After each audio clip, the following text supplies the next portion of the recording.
So here we are for the weekly insights for entrepreneurs. Thank you, Vicki. So good to see you. And for those of you who are checking in, there is an extra little step. I'm using StreamYard, and so that I can see your name, there's just a little step that needs to happen. I think you only do it once, and you go to StreamYard and you register. There's no cost, and that way when I'm seeing your comments, then I know who you are. So welcome, welcome, welcome. It is Wednesday, January 20th, 2021. And I'm here to support you. I'm on a mission to support entrepreneurs, whether you're just starting out and you're in that first year or two, and you're maybe struggling with all of the complexities of owning your own business, or you're in a career still, you're in a job and you're working in a profession and wondering, what needs to happen? What do I need to do to get out of where I am into doing something that I have been dreaming about for a very long time? And that's a lot of my story that I share. Yes, good to see you. Thank you for joining me wherever you are around the world. The beauty of the internet is we can be broadcasting in one part of the world, and people from all other countries can be joining in. So please also invite other people who you know who are in that category of being an entrepreneur. And particularly, I frame the heart-centered entrepreneur as the people that I primarily support, but I work with all entrepreneurs, mostly the solopreneur or the micropreneur, the person that's working completely on their own, as I have done for so many years, or perhaps with a little support from contract people. So that's the space. And the topic that I'm going to be talking about today is transitioning out of a career, or if you already have, and just starting out into being a successful heart-centered entrepreneur. And I put the quotes around successful for a reason, which I'm going to share with you. So there's two main things that I want to talk to you about, and that is the pitfalls. And the second thing is this definition of success. And as I was deciding on what I'm going to be talking about this week, which usually comes up for me when I do my morning meditations, is I check in with my self-coaching team and I lean into what was it that when I started my business back 13 years ago, 12, 11, those first couple of years, what was I missing? So I do my very best to suspend what experience I'm having right now and bring myself back in time to when I was starting out and what was missing for me. What was the messaging that I wasn't hearing? What were those sort of pitfalls that I had to discover for myself that now looking back, I really wish I would have had? And I'm on a mission to share those because we're on a mission here as heart-centered entrepreneurs to make a positive difference in the world, a positive difference in the world. So yes, we're providing services and products to people that they want and they can use to make their lives easier, less complicated, more pleasant, whatever the need may be. The difference with the heart-centered entrepreneur, in my opinion, is that we're wanting to create a positive shift, a positive difference. And if we can do that with one person and in a way that they then can share it with friends and family and their inner circle, and then it gets trickled out, then the world becomes impacted by you simply having that coaching conversation, that training or workshop that you're offering. And so this is the piece about the bigger mission that we're all on. And what I've discovered in the entrepreneurial space is while many of us are already in communities and we have partners that we collaborate with, at the end of the day, we are still alone. We are still solopreneurs. No one else can make it happen but us at the end of the day. So that's part of what I'm going to be talking about here in terms of one of the pitfalls.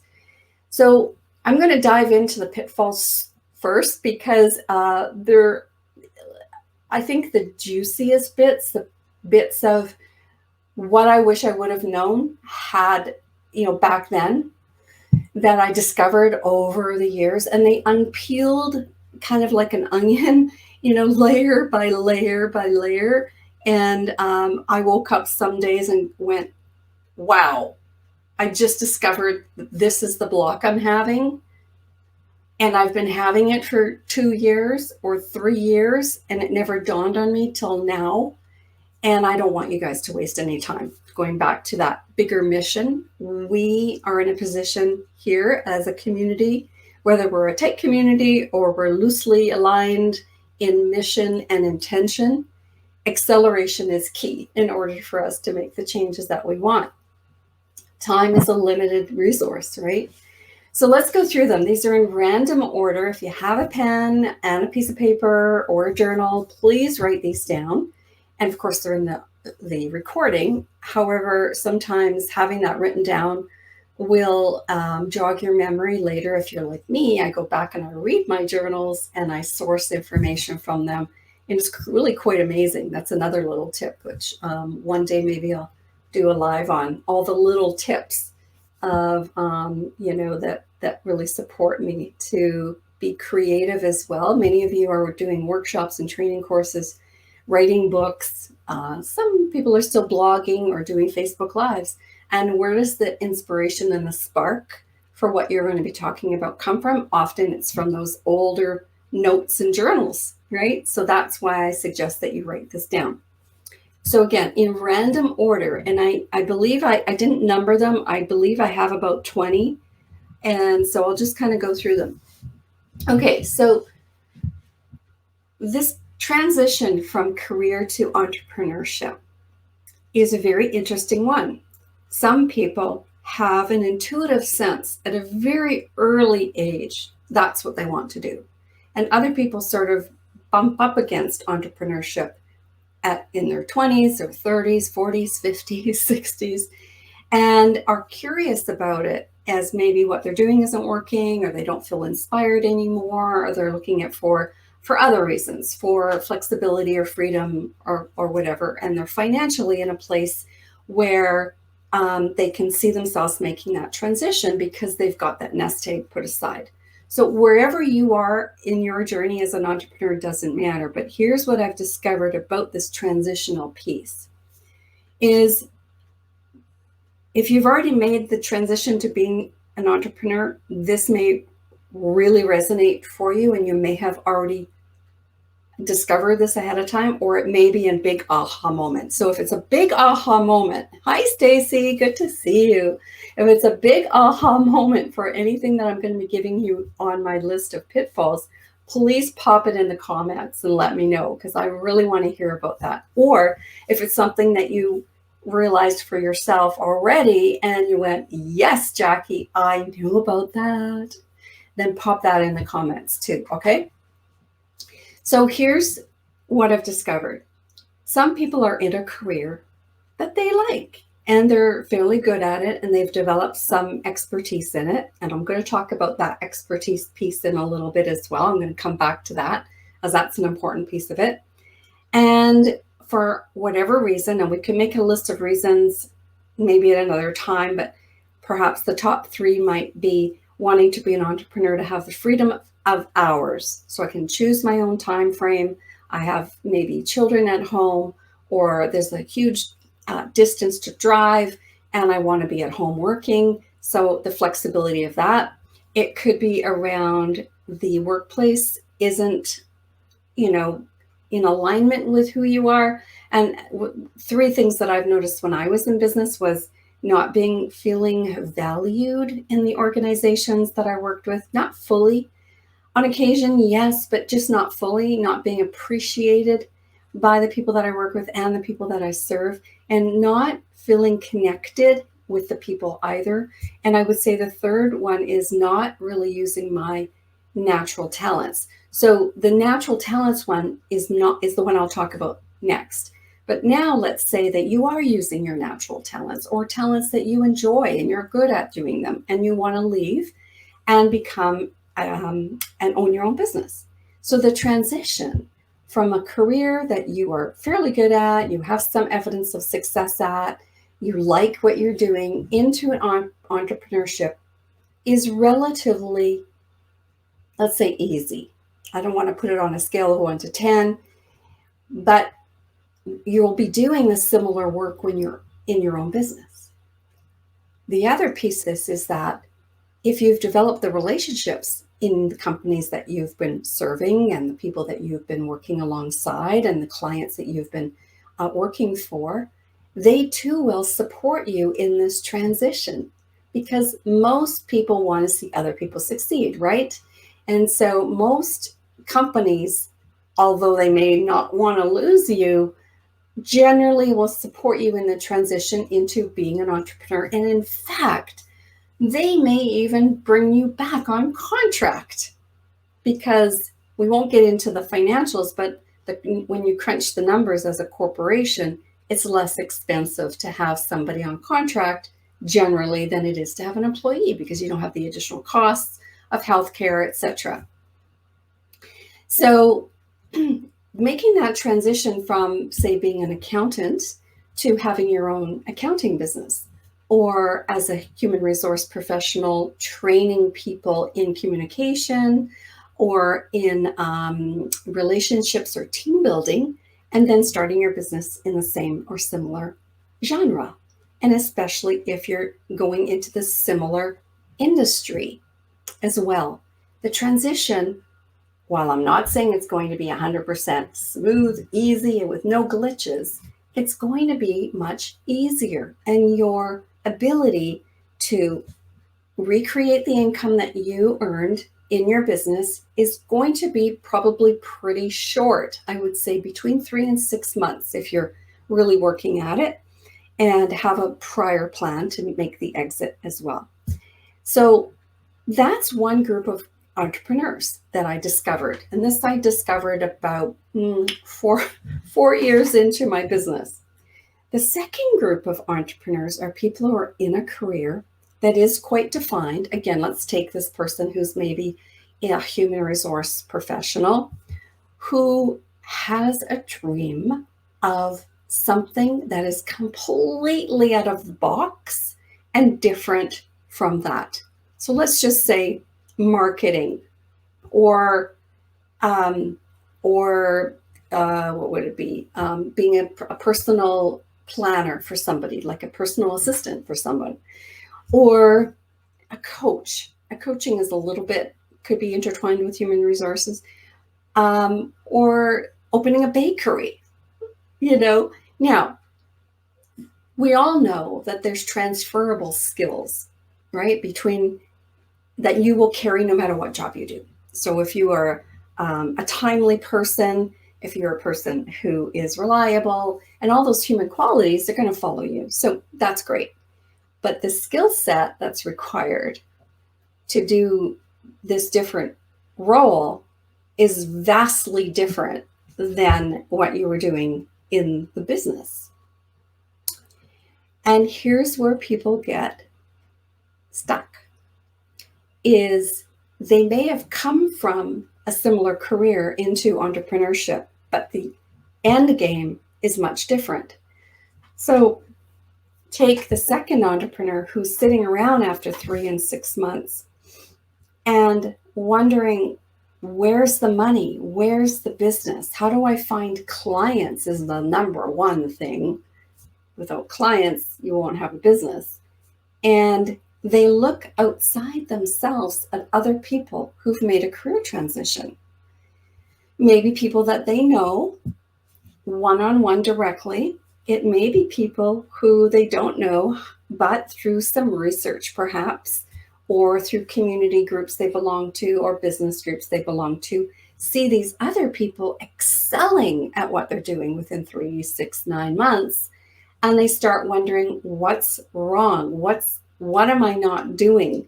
Why, so that kind of entrepreneur is questioning themselves about is this really what I want to be doing? Have I got the chops to make it happen? Am I good enough? Can I really do this? And doubt starts to set in. And self-doubt is a real game changer, and it can really rob your passion. And it can bring back and trigger incongruencies. It can bring lacking confidence in oneself that may have been anchored in very early in life. And so, that's where the real fears come up for people. So a quick story of why this one is, I think, the most important one for a lot of entrepreneurs is, for me, when I left my career, I had, you give or take 30 years in corporate and a variety of different, 2 or 3 different businesses. So I had retail experience, I had team building experience, sales experience, 30 years of sales experience in, Fortune 50 companies. And I had, so a lot of business savvy, the ability to communicate, with gatekeepers is the word that's sometimes used in the training industry, if you're wanting to, or any industry who's wanting to work with companies. And so the communication skills were there, but I was entering into a field that had nothing really to do with what I was doing before. But I thought I could do it. I believed in myself. I was so passionate about what I was going to do, which was training people and certifying people in the field of neuro-linguistic programming, NLP. That was how I started my business in the beginning, before I became a coach, which happened about 2 years after. So those first few years were really challenging for me, as I was looking outside myself as people in other business communities that I belonged with, into, and networking communities and friends who were entrepreneurs, and wondering, wow, they're doing really well. They're exceeding so quickly. What am I not doing? I'm not working hard enough, not working smart enough. I was buying more training programs. I was trying many, many things and not succeeding in getting the clients. That's the piece. You've got to be able to get the clients, right? So yes, Stacy, it is scary because of the uncertainty of the income. That's a big piece of this. So it took me a few years to realize the aha moment, the big gap for me, and it may relate to some of you, that I was not doing the same work that I was doing in my corporate career as I was doing in my business. There were some similar things, and there were transferable skills, but it wasn't the same. And so that was the number one thing. And within that, for example, as a speaker myself, and I've coached and mentored a lot of speakers as well, and people that do training and presentations. What I also noticed is that many entrepreneurs have had a lot of experience delivering presentations, and, if you will, speaking, even in some cases, in their business, in their career, for the corporation that they worked for, or the company, or if they were working with a nonprofit, whatever it was. And so they had a lot of experience delivering PowerPoint presentations and facilitating trainings for perhaps. But they didn't ever have to create their own material from scratch. A lot of it was provided by the companies they worked for. They also walked into a room that was generally already filled by the company they worked with, or if they were doing presentations to clients, the clients were invited to attend because there was a relationship with the company, and so obviously they want to be there. So there was that piece as well. There was an if you will, confidence about ability to deliver presentations and trainings and speaking in front of groups, outside of that, comfort of working for a company. Now they're working for themselves and delivering their own material or somebody else's, which I will come back to as well. And that's where all the fears would come up again, even though they've done 20, 30, 40, 100, 200, 300 presentations. All of a sudden, whoa, there's massive fear about showing up to deliver your own content, right? So that comes with that too. Now, many of you here, I see you popping in on the chat. Thank you so much. Love to hear your comments. What's resonating with you about this? Please post that in the comments. As entrepreneurs, there's two things that need to happen. That it won't work unless you somewhat master them. And one of them is marketing, and the other one is sales. So in marketing, the number one rule that I understand, and I'm not a marketing expert, but that's what the people that I work with who support me in my marketing say, is you've got to know your client. So there's a lot of work that needs to be done ahead of time to really hone in on who that person is. And very likely in our circles of heart-centered entrepreneurs, a lot of times it's you. A lot of times you have gone through a transformation. You have had an experience, amazing, not even just aha, but a really huge transformation that often you've been seeking for many years, sometimes decades, that was so profound and so life-changing that is what spurred you on to start your own business. And when that happens, there's a belief that others need this too. And so the first person that most entrepreneurs in this space identified as their ideal target audience is people like them, which is a really great starting point. But it's not necessarily true until it's tested, because we, going into those experiences, could be the anomaly. We could be in a room of 20, 30, 40, 50 people going through a massive transformation and be the only one there like you're the only one like you, if you know what I mean. So not everyone in that room is like you. And so how do you define that ideal target market is the key. So marketing, and so that's the first piece. And then any of you who've taken marketing training as a entrepreneur will know that it's become quite a complex system to get yourself out there. It includes your branding and doing sales funnels and putting together, strategy for it as well. So it's complex. I'm not going to talk about that. There's people in my community that are masters in that area. But I just want to point that out, that's often a pitfall as entrepreneurs don't really truly consider what that is all about. Unless, of course, in their corporate career or business career, they were in marketing. So that's a feather in your hat if you came from that type of experience. Awesome. The second one is sales. And the sales ability to close a sale is the key. So I have a whole training on selling that really dives into, the old way of selling, the way of selling, a widget, a branding, visibility, promotion, nurturing, so important. Yes, Stacy, yes.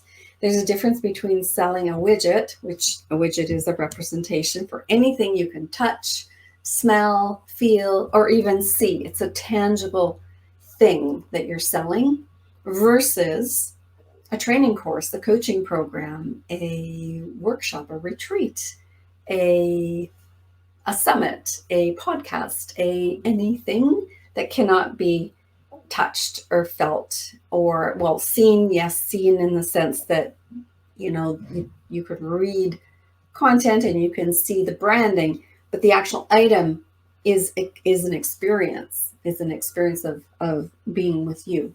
And there's a big difference in that as well. So often I have worked with entrepreneurs who have a lot of experience selling tangible things and have a great amount of success. And then the transition into selling non-tangibles is something they hadn't considered. And there's similar skill sets, but there are lots of different skill sets that need to go into It's because it's much more of a conversation, isn't it? It's much more about diving deep and discovering what it is the client's problem and common plight or challenge or issue is that you can solve. So, that training that I do in sales dives very deeply into having those one-on-one conversations to be able to serve people. And really, selling is about serving. But you've got to be able to close the sale. You've got to be able to close the sale. So that's the piece. That doesn't mean that every single person that you will speak to will buy from you. And we all know that. So, but you're wanting to always increase that percentage so that you can bring in the income in order to make, that transition into being an entrepreneur make sense. So that's a pitfall that not everyone considers. So I want to get back into I have my notes here just written down, so I'll refer to them. One of the, going back to my first point about being in a career where you are doing a skill set that you then transition into your own business with, you consider whether you've been doing that for less than 5 years or more than 5 years or even, more than 10 years. If you're under that 5 years of experience doing whatever it is that you're doing, you may get tripped up in the real world, because generally in the business and working in a career for a company, they're bringing you the clients, or it might even be internal clients that you're working with, not external clients. So when you're an entrepreneur, you may be doing the same skill set, but now you're serving external clients and you have to, again, go after them. And there's going to be generally a bigger range of requirements when you're out working in the real world than when you're in a company. Often your skill set is more narrow, especially if you're in a larger company, because there'll be many people offering the services to one customer. Now you're out in the real world. Are you skilled enough to offer all of those services to that one customer? So that's another gap that I want you to consider. So now we're in the age of technology, as we all know.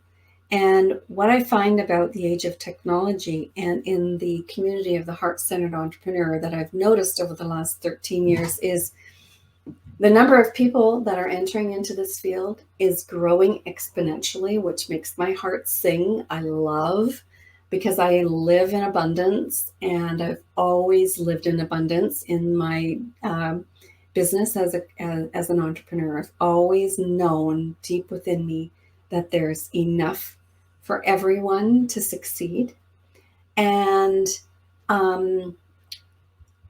that so the number of people that are entering into this space that I'm in is really just blossomed. At the same time, so has the technology.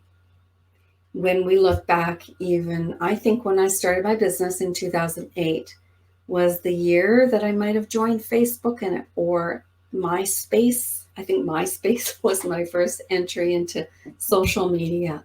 But think about what's happened in the last 10 years. So the number of applications and tools that are required for entrepreneurs to use in their business, know how to use in there, so teach themselves, because a lot of it is self-taught, is exploding just as quickly as the field. So how do you find the edge? Because if your time is being used to run your own business and be in your business running it, managing all of the things that need to happen, your WordPress site and your Facebook social media and your ActiveCampaign or Aweber or Constant Contact, whatever your email system you use, and you name it, everything, QuickBooks for your finances, whatever it is that you're doing in the technology side is going to drain some of your energy and time, and even some of your passion for the work that you want to do in your business. And this is also something that I think not a lot of entrepreneurs are fully appreciating. So again, I belong to a community where there's people in my community that support me in some of those technology things. And That's only been recent in the last maybe 2 years. So for those first 10 years, I was doing it all. I was the chief cook and bottle washer of my business. And it really almost burned me out several times, more than once.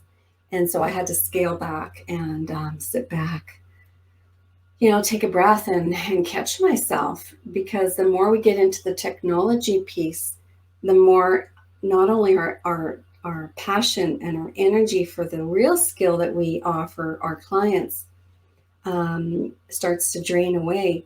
Our time to master what we do, to emulate what we do, to be the model of excellence for what we do will diminish. And people nowadays have so many choices in our space that they're going to be always seeking the person who's the most congruent, the person who's walking their talk, talking their talk, walking their walk, or whatever you want to say about what it is they're selling you. So when you're seeking, when we're seeking to hire someone to support us as a coach, we want to hire somebody who excels in whatever it is that they are coaching on, right? And especially in business and in mentoring and coaching business in the business sense. And so watch out for that. That's another one that I hadn't considered. And I noticed it over months and years that the more I was doing my own marketing, my own website updates, my own social media nurture sequencing and emails, the whole works, the less that I was focusing on mastering my own field, which is NLP. And so I had to, start hiring people to support me. So that's another one. So the next one I find really so beautiful, and yet can be quite a surprise for a lot of entrepreneurs, is about people, is about other people. So all the people that I would say all, just because that's the way I see every individual, as loving and heart opened and heart centered, in especially in, again, the entrepreneurial space in particular that we are connected with. Those of you that are watching, I know you know what I mean, that we are really seeking to make this positive difference in the world, in the lives of others, and have it generationally passed down. We generally love people. We love people, right? Right? Because it's all about serving others.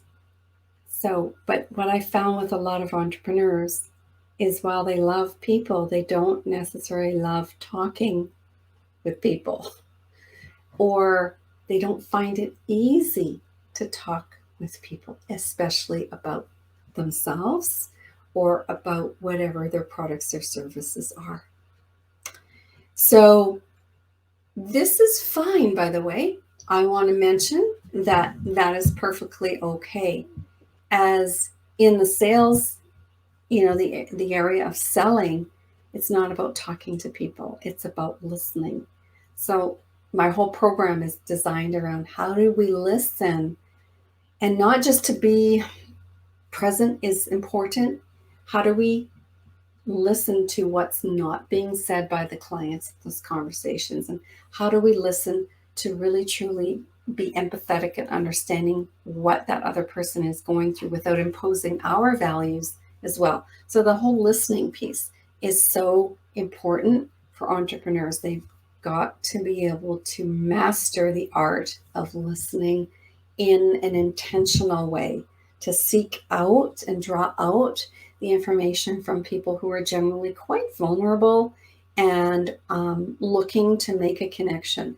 So that's the piece that's often missing. Again, if you're struggling in those first couple of years, you maybe discovered that was one of the ones that's popped up for you. And a lot of that is just not knowing how to get out of one's internal dialogue. How do I quiet my internal dialogue? I mean well, my intention is to support and serve others, yet when I get into a conversation, I'm if you're finding that it's not easy to sort of be silent and be present, then this is a skill that needs to be developed. The next one is kind of obvious, I think, and it's around financial stability. So you've got to have some money in the bank. How much money is, if you go back to what I said earlier, how easy is the transition going to be from what you were doing in your corporate career or business or your job and what you're doing in as an entrepreneur? And those that are pretty much replicating the skills and talents and whatever product or service they provide will have generally a shorter transition time to being an entrepreneur and earning income. So what's in the bank is going to vary.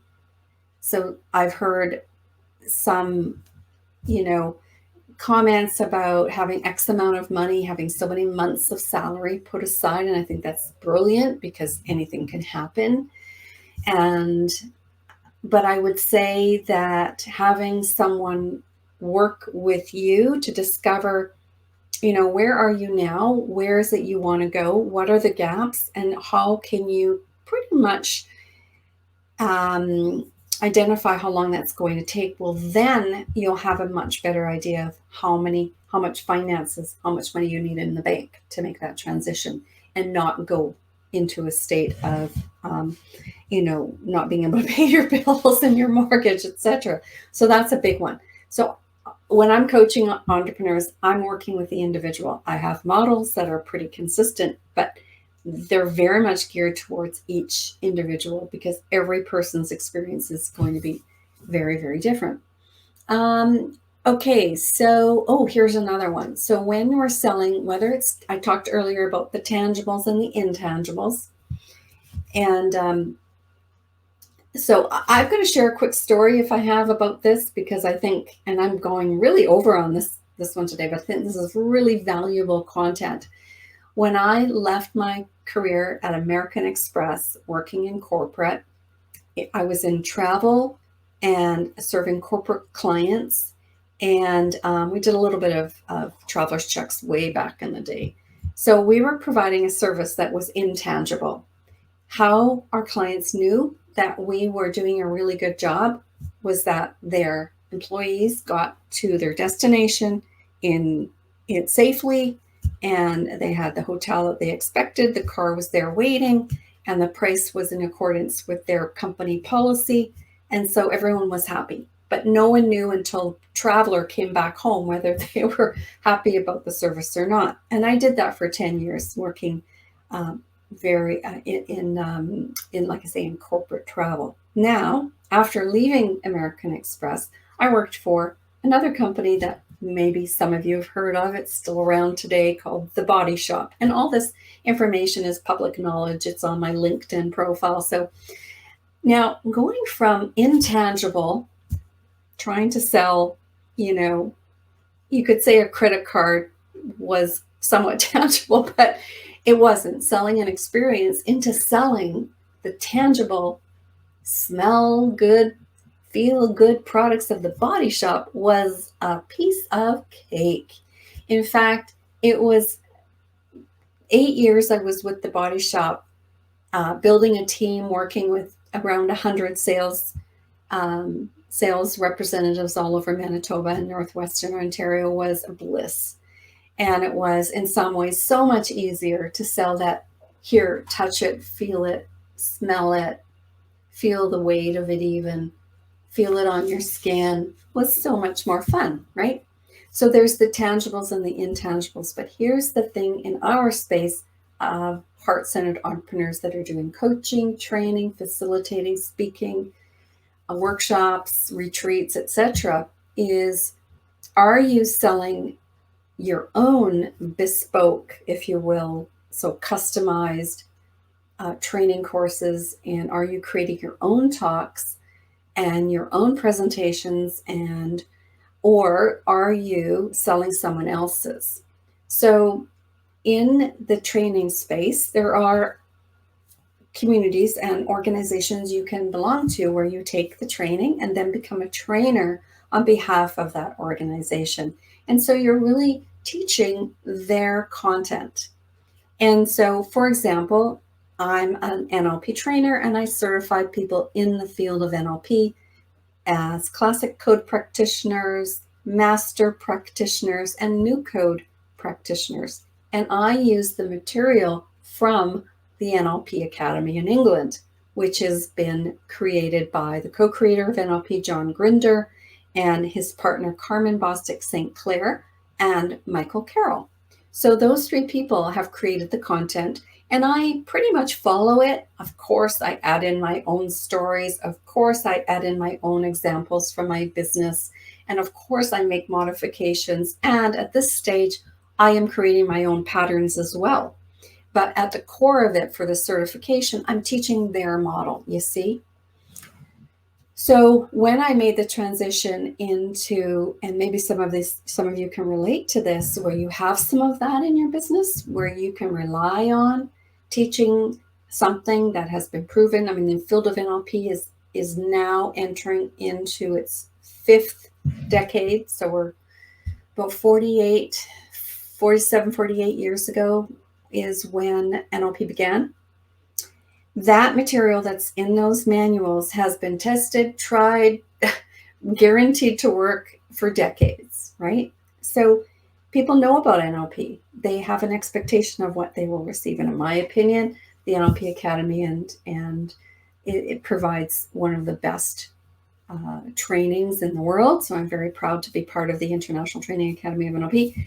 But that's not my point. My point is that that's one piece of your business. The second is that perhaps you've taken some training and now you are creating your own workshops and presentations and the content for your coaching sessions, etc. Maybe you have a model you've created on your own.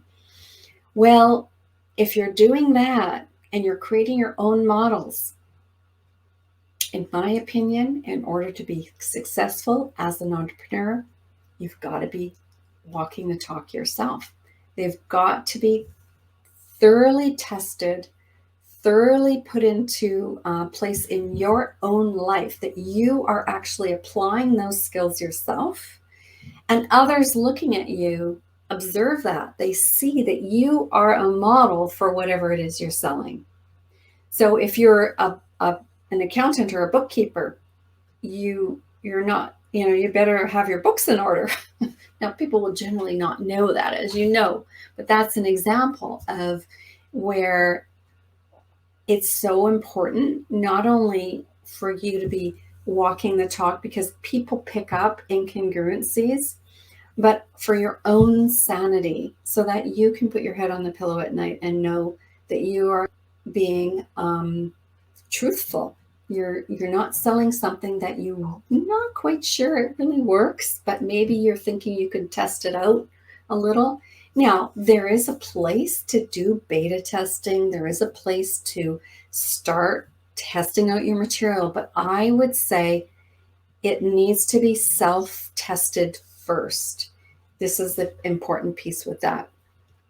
So again, it's teaching or following somebody else's model that's been tried and tested by the creator of that and their community for years, sometimes decades. In the case of NLP, nearly 50 years, compared to something you create yourself. Really, really important. And also how you write about it and how you show up and talk about it is really important. I have a couple more to go. This is running into almost an hour. I hope this has been really helpful. I haven't seen any comments about this. I'd love to hear from you, so please pop those in. And also, if you're listening to this later, anytime you hear something that resonates, put it in the comments box. And your comments will help support others as well. Another one here is, do you know whether you're a self-starter or are you externally motivated? So a lot of times when you're in business and a career and working for a company, much of what you do every day is because you're being asked to do it. It's because you've been given a deadline.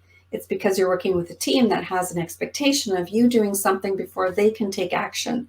And so a lot of that, while it may feel that you're internally motivated, you're generally not. It's more externally motivated. Maybe you're motivated by the paycheck. to go to work every day. If I don't go to work every day, I'm not going to get the paycheck. So that's a piece about entrepreneurship is, can you get out of bed every morning on time and put on your clothes and sit down and work? Are you able to stay focused, to stay disciplined, and to get it done, to get her done, to finish what you start? Those are big pieces about being an entrepreneur that, while I've heard some people mention them, may not be really clear about their own patterns. And this is very much about what we teach in NLP, by the way. How do you detect these in your own self and then also in others? If you're coaching other entrepreneurs, how do you determine whether your clients are self-starters or externally motivated and require some push from someone else, which might be you if you're a coach? Let's see. I guess the last one on my list of pitfalls is, how self-aware are you? And this one may seem simple, not so easy. We can talk in theory. In fact, I don't think there's a person on the planet that can't talk in theory what self-awareness is.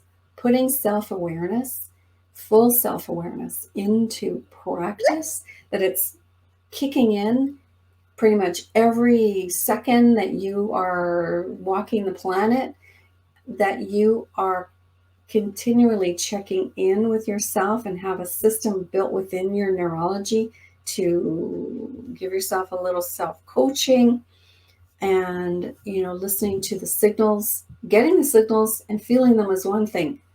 How well do you respond to those signals? In NLP, we call them SOS, spontaneously occurring signals. These are the signals that we get from our body telling us all kinds of things. So how much you master self-awareness is absolutely key as an entrepreneur. And it really goes back to that not having the external influence motivator. Now, we can have a calendar with things on there. We can have pop-ups, like I just have another call coming up that will remind us. There are like little reminders, external reminders. That's great. But the other 95% of the time, we are needing to be self-motivated. So that kind of goes through my list of pitfalls. I so appreciate you staying with me. And the second thing that I want to mention is about this thing about success. So I guess there's a couple of things I want to mention about this. A lot of entrepreneurs want to be an entrepreneur because they want to be truly happy. They want to be doing the work they love. They want to be serving other people, making that positive difference in the world. And at the end of the day, they want to really enjoy what they're doing and get joy from it. So that's great. And a lot of times the languaging that I hear is that when I reach this goal, then I can relax.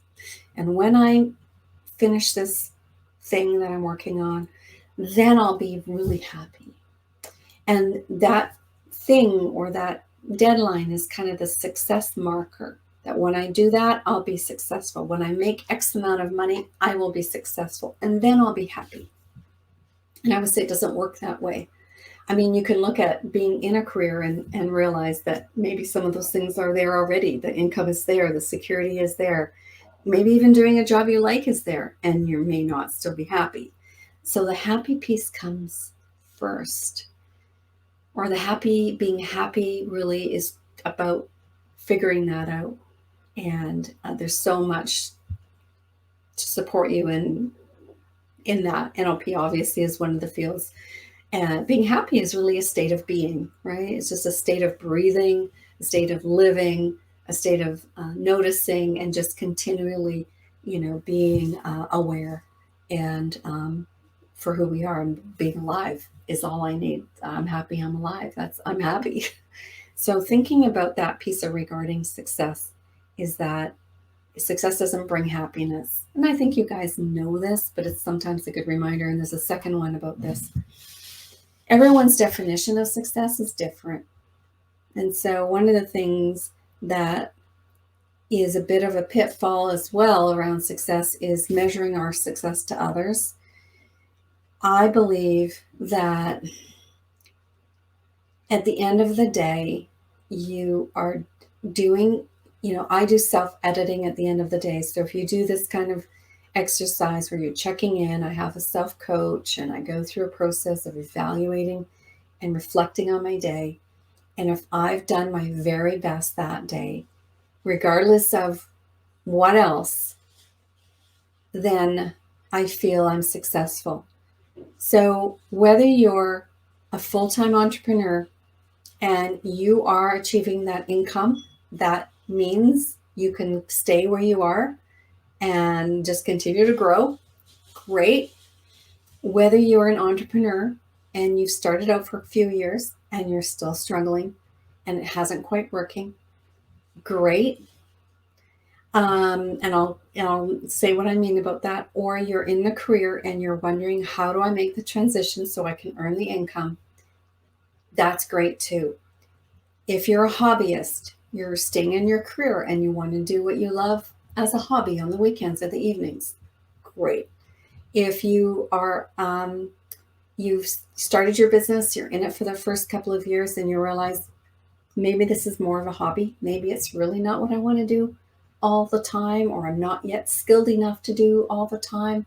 And you go back to having a job and then continue to hone your skills. Great. All of it is just perfect. It's who you are. And I want to let you know that your measure of success is not based upon anything external to you. It's what you define as success for you as an entrepreneur in your business. And that's the beauty of being an entrepreneur, is you do have that freedom to define it for yourself. And I think that's a defining factor for many entrepreneurs, is they are generally quite wanting that creative freedom to be who they really are and do that as a profession. So that really wraps up my talk, which was almost an hour today. I want to thank you so much for being here with me and staying with me here. And please share this with other entrepreneurs or people who are wanting to enter into this space with us. Let's stay together. Join us. The links for the Facebook group are below. I will be back here next week. I have another juicy topic to share, so I appreciate you for being here. Thank you, Vicki, so much. Mwah. Have a wonderful day. Bye now.